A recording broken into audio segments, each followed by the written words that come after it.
This is the Herberger Institute of Design and Arts. It's a 265,000 square foot establishment.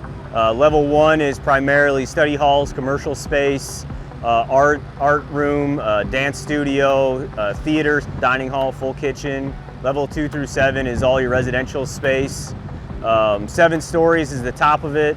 Right now we're 224 units, which comes out to 828 beds. And we started construction September 2023 and looking to be done June of 25 here. Exterior composes of mostly EIFS metal panels here on the east facade, the stone veneer. This east face is kind of the high-end finish, so to say. As you get around the other sides, it becomes more that EIFS. Punch windows, a lot of perforated panels on this job. The gold and the lilac colors, you'll see that repeat. You'll see the copper color on the outside. A lot of really cool high-end finishes in this area because we really wanted it to be more of an art school, you know, not so much an engineering or whatnot, but it's designed for the art students. So a lot of vibrant colors, a lot of unique shapes going on. Yeah, so it's a public-private partnership, so P3 for short. The university is the owner of the land. We partner with the university. We have a long-standing relationship with Arizona State University, and execute a ground lease with them. So we'll come in, develop the property, and then work with them to operate and also load the building with students. So great partnership. We're able to bring the financing to the table. They have the land and the demand, and it's really a win-win for everybody. This is a really big building for a small size of land, and it was really difficult logistics-wise to deal with everything. So our fence line is maybe 5 feet, 6 feet from where I'm standing right now, and there's not a lot of room to breathe. But as you can see, there's a lot of high-end finishes on the building, and we had a lot of boom lift work. But because of 7 stories, we had to have these large boom lifts. We had to be able to be out far enough. So we were able to fence off the job site as much as the fire marshal would allow within regulations. So we just do just-in-time deliveries. We really try to do the lean practices here. If we didn't, you would just end up with a job site full of materials with no room to work. On top of our own deliveries, we have another contractor working on a new electrical substation, and they're actually within our job site. So we have to allow access for all of their work, all of their trenching, all of their deliveries. And then on the southern portion is a central plant addition, which is 4 inches away from our building. Their same issue, bringing materials in for them, getting them out of the way. We've had to have weekly coordination calls just to make sure that nobody's stepping on each other's toes. So you'll see these big kind of halo lights. That's a big, really fancy light fixture that we were really excited about. Something also unique is this gold chainmail mesh that's hanging down. So it's a steel chainmail that's actually hanging from the ceiling there. Again, you see these kind of cloud patterns in the spray. That's not fireproofing, that's acoustical spray to try to absorb the sound from all the students. And you'll see it kind of outlines the different clouds. So you got 4 of these different setups throughout the dining area. And they're kind of positioned over the student seating areas. This is our most typical unit. This is the 2-bedroom shared occupancy semi-suite.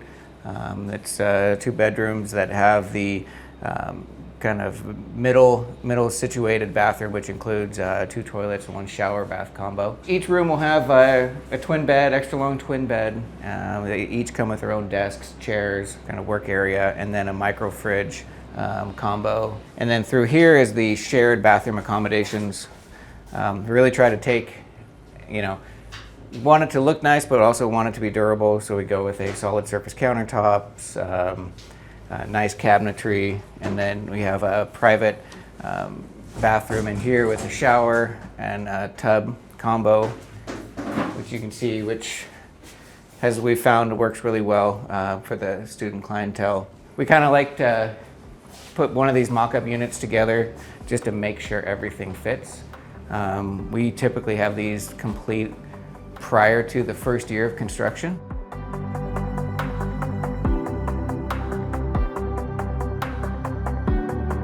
We are standing in Tempe District Utility Plant number 2 on ASU's Tempe campus.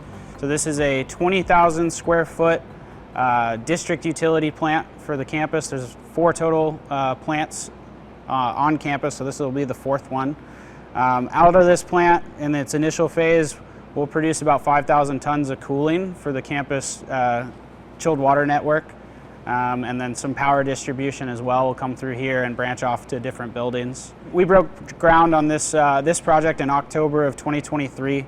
We'll be wrapping up here at the summer of 2025 with the first phase of install that is major, the chilled water distribution, and then the thermal energy storage tank that's located in the garage right next door.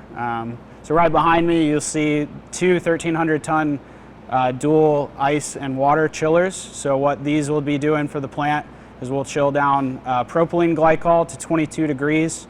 It gets pumped over to the TES tank. So we've got a tank below the MAPS parking structure. It's about 550,000 gallons of water inside that tank. So this glycol will run through 72 coils. Ice will be created on the outside of those coils about 3 inches thick. And it'll turn that water, that 550,000 gallons, into kind of a slushy mixture. And then that'll be during ice build mode. So that typically happens at night when peak electrical prices dip down. So they'll be building ice at night and storing, and then during the day, kind of flips rotation where that glycol will mix with the chilled water and the campus chilled water through heat exchangers over in the TES tank that will use to basically use that to cool the campus during the daytime hours when electrical costs are at its peak. So in October of 2023, when we started this project, Oakland was also getting underway with their Herberger Residence Hall. McCarthy was finishing up their MAPS wrap building just to the west of us.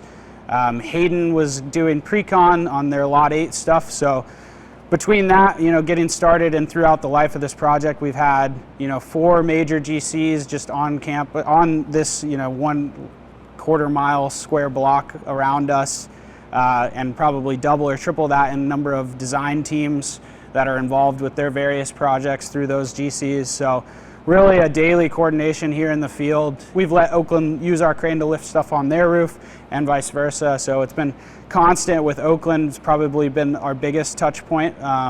We've got all these intermittent milestones for each other that affect one another that we have to coordinate and make sure that we're progressing and we're all going to hit our end goal at the end of the day. This is just the first of probably 2 to 3 phases depending on how the university wants to break it up.